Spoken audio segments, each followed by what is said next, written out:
tawaf tersebut Kaabah, maka pusingan tersebut tidak dikira. Jadi ini hukumannya. Tapi kalau orang tolak kita terpusing sedikit, kemudian kita betulkan semua direction kita, arah kita, dan dalam keadaan yang cepat sebegitu, tawaf pusingan tersebut dikira. Jadi menyentuh Kaabah ni boleh membatalkan tawaf pusingan yang dikerjakan. Harap saudara yang bertanya jelas dalam masalah yang dikemukakan di sini. Jadi para penonton ini mulia Allah sekalian, tadi Cik Razali ada bertanya dan saya belum lagi menjawab sepenuhnya apa yang ditanyakan itu. Iaitu berkenaan dengan jadi kontraktor, apakah wang yang kita simpan, yang kita perolehi daripada hasil-hasil tersebut. Saya kurang faham, mungkin masalah yang maksudnya itu kita dapat projek, kita dapat simpan duit yang banyak. Ataupun kita menyediakan, ataupun kita duduk di bahagian procurement, duduk di bahagian-bahagian sensitif seperti itu, kita menyimpan wang-wang hadiah. Dalam kedua keadaan, duit tersebut adalah haram hukumnya. Jadi kita kena ingat, apa yang kita dapat banyak, tidak ada keberkatan padanya, akan menghancurkan kita sebenarnya, saudara. Jadi jagalah diri kita, pantaulah diri kita, bertaubat kepada Allah Subhanahu Wa Taala. Kita bimbang rezeki yang kita bawa itu menyebabkan hati jadi keras. Hati jadi keras. Tidak ada kemanisan beribadah kepada Allah Subhanahu Wa Taala. Dan anak-anak akan menjadi orang yang degil. Kita bimbang ibadah kita tidak diterima, saudara. Kita bimbang doa kita tidak mustajabkan oleh Allah Subhanahu Wa Taala. Nampaknya kita berhenti sebentar dan kita sambung lagi selepas ini. Terima kasih para penonton yang mendekat Allah sekalian. Masih lagi bersama dengan kami pada pagi buta ini. Pagi buta ke? Dah 7.30 dah penonton yang mendekat Allah. Jadi sebenarnya dalam apa yang kita bincangkan tadi merupakan motivasi bagaimana kita nak pergi haji. Kadang-kadang kita rasa kagum. Kenapa Allah beri kelebihan kepada sesetengah orang pada usia 30-an, Allah beri kepada dia kesempatan untuk buat ibadah haji. Kita usia 40-an, wang sudah pun cukup, kita belum lagi dijemput oleh Allah Subhanahu Wa Taala. Jadi para penonton sekalian, cubalah kita muhasabah diri. Muhasabah diri ini cukup dua perkara saja, kata Sa'id Hawa dalam kitab beliau Tazkiyatun Nufus, intisari ringkasan daripada Ihya Ulumuddin karangan Imam Al-Ghazali. Kita duduk lihat, renung, fikirkan ibadah yang kita lakukan, umpamanya salat. Salat kita sempurnakan pada awal waktu ke, dengan kualiti dan khusyuknya bagaimana? Ini KPI. Apa KPI?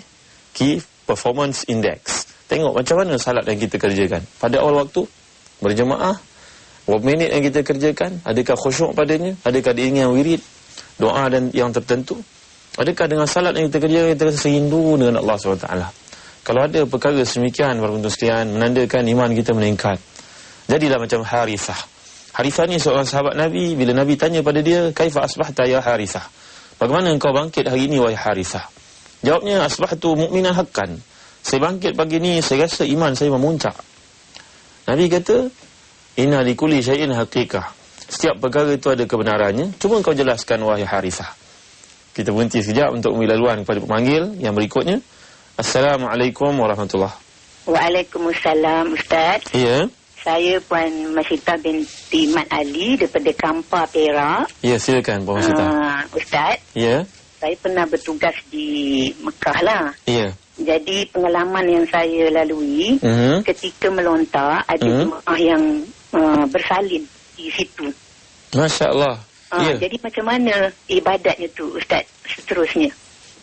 Baik.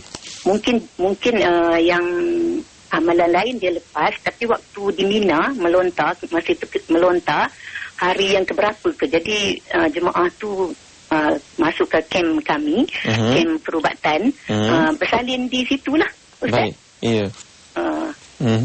Itu soalannya. Itu soalannya Ustaz, macam mana seterusnya? Baik. Apa ibadat seterusnya, macam mana ke?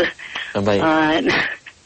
Itu soalannya. Ustaz. Assalamualaikum. Waalaikumsalam warahmatullahi wabarakatuh. Seorang tugas di Tanah Suci yang pelantik mengalami pengalaman yang cukup hebat, iaitu seorang ibu yang bersalin waktu melontar. Kalau kita ingat bahawa bersalin ini, bahawa di sana ada rukun haji dan ada wajib haji. Rukun haji dan wajib haji. Dan rukun haji pula ada kemudahan-kemudahan tertentu, umpamanya ketika sa'i. Sa'i tidak diwajibkan berada dalam keadaan suci dari hadas. Kalau seorang itu umpamanya dia tidak ada air wudu, dengan sebab dia perkara-perkara tertentu berlaku, mungkin dia kentut, kemudian dia melakukan sa'i tidak ada masalah. Sa'i tidak disyaratkan untuk berkeadaan suci dari hadas besar dan kecil. Cuma yang disyaratkan hanya tawaf saja. Begitu juga ketika berada di Arafah, seorang perempuan yang haid sekalipun, dia punya wukuf itu dianggap sah. Cuma digalakkan bagi seorang yang mampu untuk mengambil wudu. Kalau perempuan itu sudah pun haid apa perlu dia mengangkat sembahyang? Kan tidak ada apa-apa kelebihan untuk seorang ibu yang sedang uzur untuk angkat sembahyang. Seperti yang dijelaskan oleh para fuqaha. Demikian juga berada di Mina. Melontar tidak disyaratkan dalam keadaan suci daripada hadas. Maknanya seorang perempuan yang mengalami bersalin ini, maka keluar darah nifas untuk tempoh berapa hari, sedetik ataupun lebih daripada itu, 60 hari, 40 hari umpamanya, maka dalam konteks keadaan seperti itu, pakar perubatan akan beri nasihat. Wanita ini tidak mampu untuk pergi tawaf, jadi dikeluarkan satu surat. Maka proses selepas itu, disuruh teknikalnya, akan disuruh seorang untuk mengambil tanggungjawab melontar bagi pihaknya. Jadi semudah itu. Kemudian ada pun tawaf ifadah kalau belum dikerjakan, tawaf ifadah yang akan dilakukan selepas itu, kalau dia belum buat, ada setengah orang buat tawaf ifadah terlebih dahulu. Kemudian baru pulang pergi ke Mina untuk melontar. Ada rombongan yang tertentu. Katalah dia belum buat tawaf ifadah, tunggulah sehingga dia suci. Dia suci. Kalau tempoh itu panjang, tak ada masalah. Tawaf itu disempurnakan kemudian bila dia datang buat umrah kemudian pun tak ada masalah. Adalah caranya. Dengan tahallul yang dilakukan tahallul ihsar. Jadi ada banyak kemudahan dalam Islam dalam melaksanakan ibadah haji. Saya nasihatkan kepada para penonton di luar sana supaya menghadiri kursus-kursus haji yang diadakan di tempat masing-masing. Supaya kita lebih memahami. Jangan baca buku, ambil bukunya. Oh, dah ada zikir, doa dan wirid tanah suci. Hafal doanya sudahlah. Salah. Kita kena berdamping dengan ahli ilmu, dengarkan daripada mulut mereka, talaqi, musyafahah ini. Musyafahah penting untuk kita mendapat kefahaman yang sebenarnya. Nampaknya kita ada pemanggil berikut. Assalamualaikum warahmatullahi wabarakatuh. Waalaikumsalam warahmatullahi wabarakatuh. Saya Zara. Ya. Daripada Ipoh. Saya nak tanya Ustaz. Ya. Sekiranya mak sudah meninggal dunia, adakah kita boleh buat haji untuk dia sekali lagi? Ya. Lepas tu sekiranya bapa suruh buat lah kan. Tapi anak tu tak mampu nak buat kan untuk ibunya lagi. Dan ibu dia dah pergi haji dah. Baik. Sebelum semasa hidup.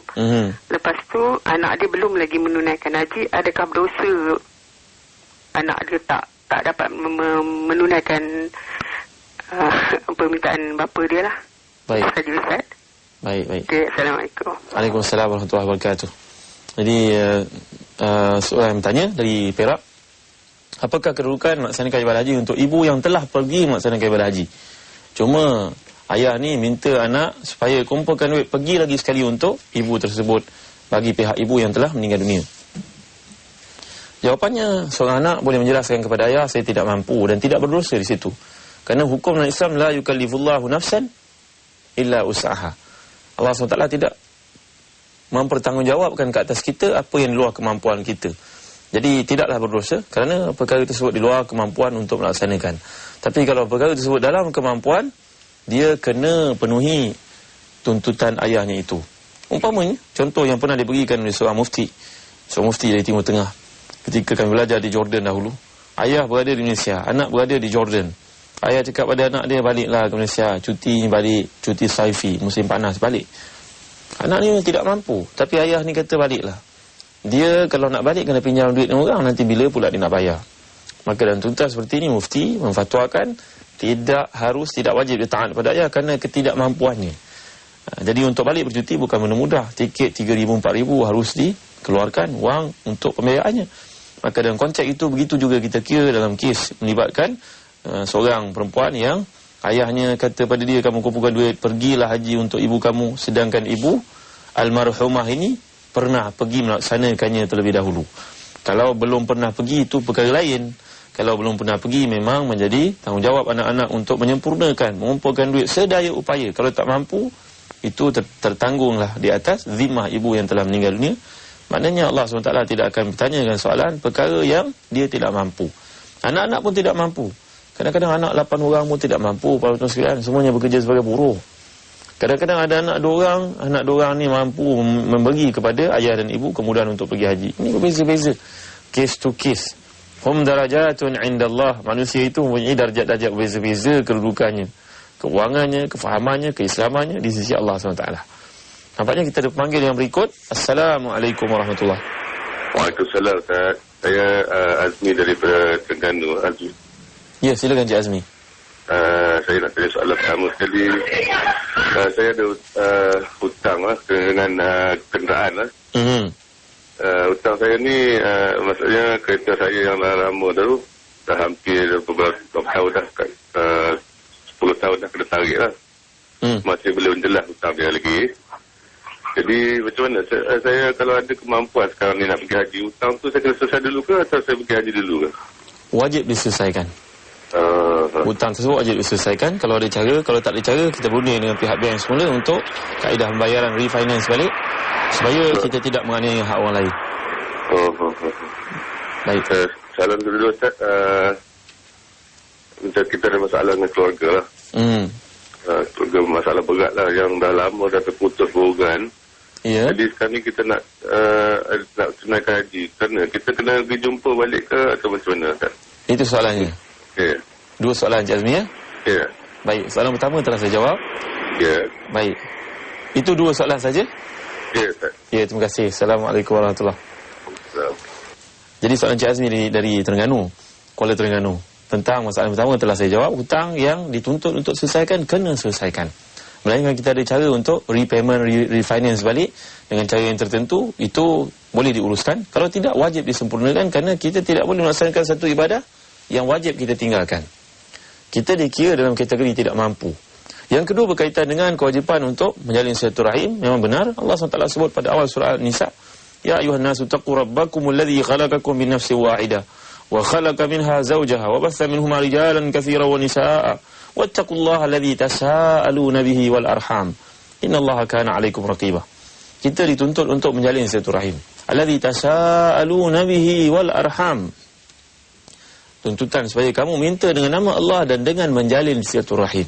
Setengah ulama contohnya Al-Qurtubi dan tafsirnya menjelaskan ayat ini menjadi bukti. Kita nak minta pada Allah SWT kena sempurnakan hak dengan ulul arham. Ulul arham ni orang yang mempunyai hubungan silaturahim dengan kita. Kata Imam Ibn Hajar dalam Fathul Bari mensyarahkan ayat ini, menjelaskan bahawa rahim yang dimaksudkan ada beberapa bentuk. Yang pertama kerana kaitan darah. Yang kedua kerana kaitan perkahwinan. Kita berkahwin dengan isteri kita, adik-beradik isteri kita juga automatically menjadi ulul arham kita. Jadi hendaklah diselesaikan supaya Encik Azmi dan para penonton yang dimuliakan Allah di luar sana wajib selesaikan hak dengan adik-beradik, hutang, kemaafan, minta doa, minta restu, wajib kita selesaikan. Bimbang kita tak dapat perform ibadah haji dalam konteks yang terbaik. Nampaknya kita ada pemanggil berikutnya. Assalamualaikum warahmatullahi wabarakatuh. Waalaikumsalam. Ya, silakan. Saya ada soalan. Yang pertamanya ialah ada seseorang tu dia pergi haji. Daripada Arafah sepatutnya singgah di Muzdalifah untuk mengambil alat batu kan? Ya. Tapi driver van tu oleh sebab kesesakan daripada daripada Arafah tu dia pergi straight ke Mina. Okay, soalan pertama, apa hukumnya lah haji tu? Baik. Yang keduanya, bagaimanakah seseorang tu pergi membuat haji daripada duit pendapatan saham, bonus dan dividen yang diragui? Baik, itu dua soalannya. Apa hukumnya, Ustaz? Ya. Terima kasih. Assalamualaikum warahmatullahi wabarakatuh. Baik, ada dua soalan yang dikemukakan. Yang pertama, seorang yang dari prosesnya dari Arafah sepatutnya singgah di Muzdalifah menjelang pertengahan malam untuk mabit di sana dengan tujuan untuk mengutip batu sebagai satu sunnah. Kita dari Arafah kita akan pergi ke Muzdalifah. Di Muzdalifah itu selepas jam 12.30 baru kita akan bergerak pergi ke Mina. Bagi yang pernah pergi adalah kefahaman tentang perkara ini. Bagi yang belum pergi, kalau kita pergi khusus haji akan dijelaskan perkara seumpama. Tapi kalau berlaku satu-satu keadaan di mana kita dianggap sebagai muttar. Muttar ini maknanya kita terpaksa. Terpaksa itu kerana berbagai-bagai sebab. Umpamanya pemandu kita dia tak berapa pandai jalan. Kerap berlaku. Kadang-kadang pemandu ini bukan orang Arab Saudi, dia tak faham jalan pun. Dia datang dari negara-negara persekitaran. Jadi dia ajar sekali dia barangkali arah-arah tuju tersebut dia lupa. Kemudian dia pun takut jam dan sebagainya. Dia mengambil jalan ringkas terus saja dari Arafah terus pergi ke Mina. Golongan seperti ini dianggap golongan yang terpaksa. Di luar kemampuannya untuk melakukan perkara tersebut, jadi dia tidak dikenakan dam. Jelas ibu yang bertanya, puan yang bertanya. Dan yang kedua, masalah pergi haji dengan sumber yang kurang diyakini kebersihannya. Ataupun kata lain, kita ragu pada kebersihannya, halalnya. Jadi kalau benda itu meragukan kita jangan buat. Da' ma yaribuka ila ma la yaribuk. Tinggalkan apa yang kamu ragui kepada benda yang kamu tidak ragui. Senang saja prinsipnya dalam Islam. Dan khairu matma'anna ilaihi al-qalb wa tma'annat ilaihi an-nafs. Istafti nafsaka. Tanya diri saudara sendiri. Kalau ada fatwa begini, fatwa begitu, kemudian mana yang kita ma natma'in ilaihi, apa yang kita rasa tenang kita ikut. Kerana Allah takkan tanya kita besok di akhirat, kamu buat benda ni kenapa? Kena fulan pergi, kena fulan ni cakap begitu, fulan ni cakap begitu. Tidak, Allah tidak tanya gitu. Allah tanya kenapa kamu buat begini. Maka kita yang akan jawab sendiri. Bila timbul keraguan, eloklah kita tinggalkan berdasarkan hadis sahih tadi. Baik, kita berehat sebentar. Jangan ke mana, nanti kita sambung lagi selepas ini.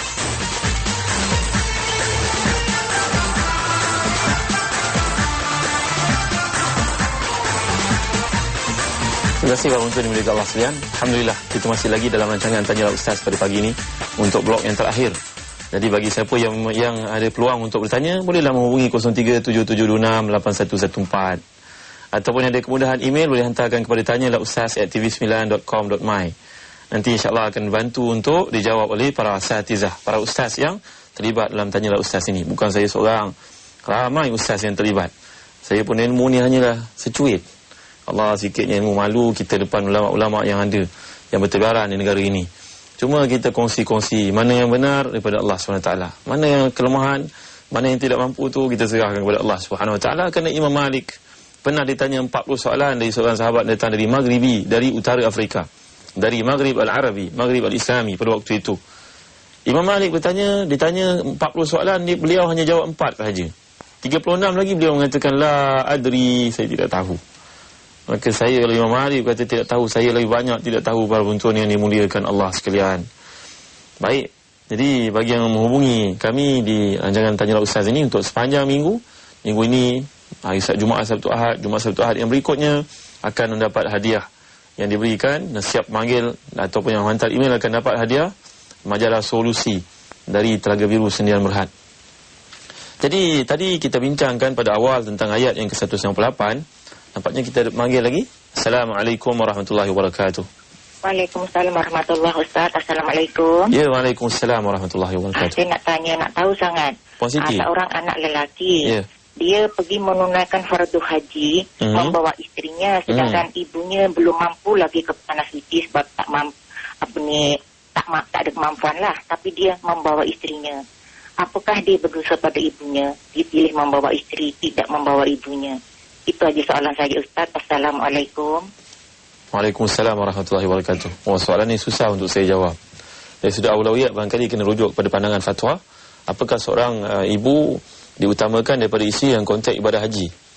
InsyaAllah nanti Puan Siti jawab pada waktu yang lain, kerana soalan ini memerlukan kepada penelitian. Apakah seorang suami dianggap berdosa kerana membawa isterinya meninggalkan ibundanya sendiri?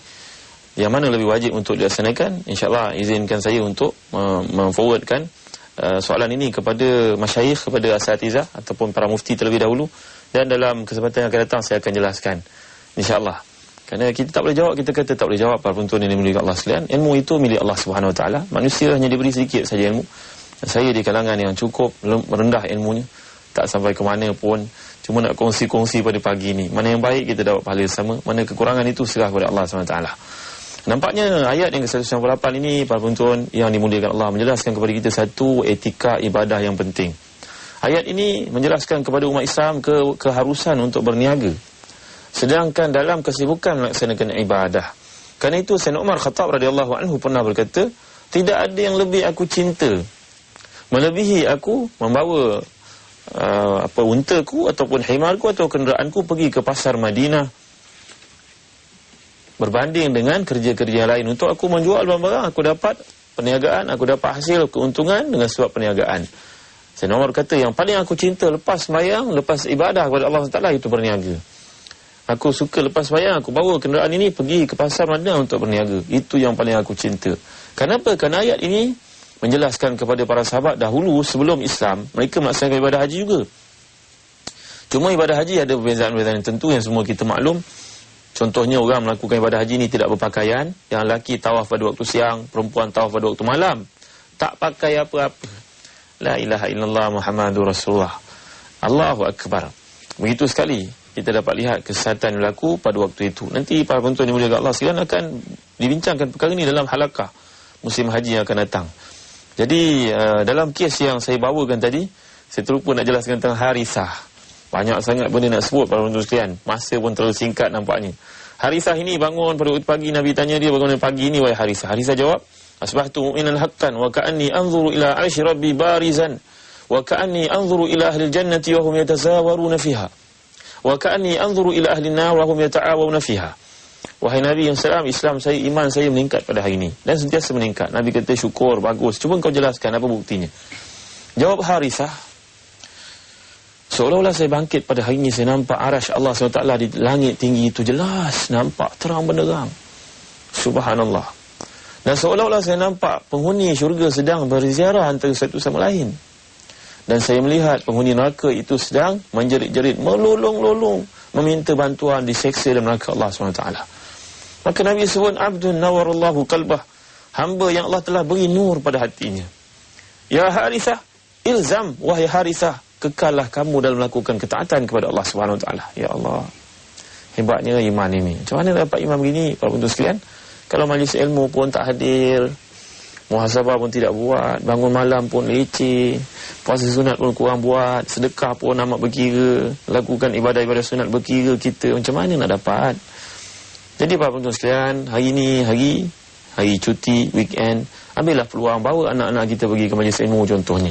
Bawa mereka pergi ke sumber-sumber ilmu. Ya Allah, kedai-kedai buku punya banyak dalam tempat-tempat yang kita duduk sama-sama. Di Kuala Lumpur, MPH berapa banyak ada. Di Jalan Tuanku Abdul Rahman berapa banyak kedai yang ada. Pusaka Mukmin macam-macam ada. Irfan di Wisma Yakin pun ada. Pergi saudara, bawa anak-anak pergi ke kedai buku umpama ini supaya dapat kita bawa mereka kepada sumber ilmu. Orang berada di Kedah yang menghubungi tadi, di Kedah ada Darussalam, ada MSW Marketing, ada MPH di Pulau Pinang, di mana saja tempat. Orang daripada Kuantan umpamanya, di Darul Ansar ada, di kedai-kedai buku yang berdekatan, pergi untuk lihat, bawa anak-anak dekat dengan ilmu, tuan-tuan yang dimuliakan Allah sekalian. Jangan berkira lah, kata almarhum Syed Husin Atas, orang Melayu kena jadi intelek. Intelek ni Islam sebut ulul albab. Ulul albab antara sebab ulul albab ni, rajin jumpa ahli ilmu, rajin baca buku, meningkatkan intelektualisme kita. Di samping itu, banyak muhasabah diri, banyak berfikir, tafakur. Jadi para penonton yang mulia kat Allah sekalian, nampaknya kita berada di penghujung rancangan pada waktu ini. Segala yang baik semuanya dari Allah SWT. Ayat 198 ini menghuraikan kepada para sahabat dan kepada kita semua keharusan berniaga. Tapi jangan pergi haji nak berniaga pula. Dah jauh pula pergi, susah pula. Kena tangkap dengan tamu haji, kena tangkap dengan pihak berkuasa Arab Saudi nanti. Jangan. Tapi hukum asalnya adalah harus sebenarnya. Baik, pagi ini saya petik satu doa yang ringkas dari kitab soal jawab remeh temeh tentang umrah dan adab ziarah Madinah. Tapi anda malu bertanya. Bagi kita yang belum mampu pergi haji, cubalah pergi umrah. Baca fakta-fakta yang terdapat di sini. Doa ini doa yang ringkas tapi cukup bermakna, yang diajar oleh Nabi Muhammad sallallahu alaihi wasallam menurut hadis riwayat Ibn Majah. Terdapat 70,000 malaikat yang diutuskan di rukun Yamani di Kaabah itu mengaminkan doa bagi mereka yang mengucapkan ini doanya. Sama-sama kita menadah tangan, kita mohon kepada Allah SWT. Mudah-mudahan Allah memberkati hidup kita. Allah kurniakan jemput kita untuk pergi ke tanah suci, baik sebagai tetamu hajinya ataupun tetamu umrahnya. Wa ma dzalika 'ala Allahi bi'aziz. Bukanlah perkara itu susah, kata Allah SWT. Alhamdulillahirabbil alamin, wassalatu wassalamu ala asyrafil anbiya'i wal mursalin sayyidina Muhammadin wa ala alihi wa sahbihi ajma'in. Allahumma inna nas'aluka al-'afwa wal 'afiyah fid dunya wal akhirah. Allahumma inna nas'aluka al-'afwa wal 'afiyah fid dunya wal akhirah. Allahumma inna nas'aluka al-'afwa wal 'afiyah fid dunya wal akhirah. Allahumma inna nas'aluka al-huda wat tuqa wal 'afafa wal ghina. Rabbana atina fid dunya hasanatan wa fil akhirati hasanatan wa qina 'adzaban nar. Wa sallallahu ala sayyidina Muhammadin wa ala alihi wa sahbihi wa sallam. Alhamdulillahirabbil alamin. Maksudnya tuan-tuan, ya Allah, aku mohon kepadamu keampunan dan keafiatan dunia dan akhirat. Ya Allah, aku mohon kepadamu hidayah. Aku mohon kepadamu al-huda wa tuqa, ketakwaan, wal afaf, kesucian diri, wal ghina, dan kekayaan, tidak minta-minta kepada orang lain. Wahai Tuhan kami, kurniakan kepada kami kebaikan dunia, kebaikan akhirat, dan peliharalah kami dari neraka jahanam. Doa ini Nabi suruh kita amalkan dekat dengan rukun Yamani. Di situ ada 70,000 malaikat yang mengaminkan, membawa doa tersebut untuk Allah SWT makbulkan. Jadi baca, amalkan doa ini bila kita berada di tanah suci. Amalkan doa ini dan sembahyang-sembahyang kita. Mudah-mudahan Allah menerima apa yang kita lakukan. Segala yang baik semuanya dari Allah. Kelemahan itu milik manusia. Saya sebahagian dari mereka. Wallahu a'lam. Wa sallallahu ala sayyidina Muhammad wa ala alihi wa sahbihi wa baraka wa sallam. Walhamdulillahi rabbil alamin. Wa barakallahu fikum. Wassalamualaikum warahmatullahi wabarakatuh. Ya Quddus ya Salam.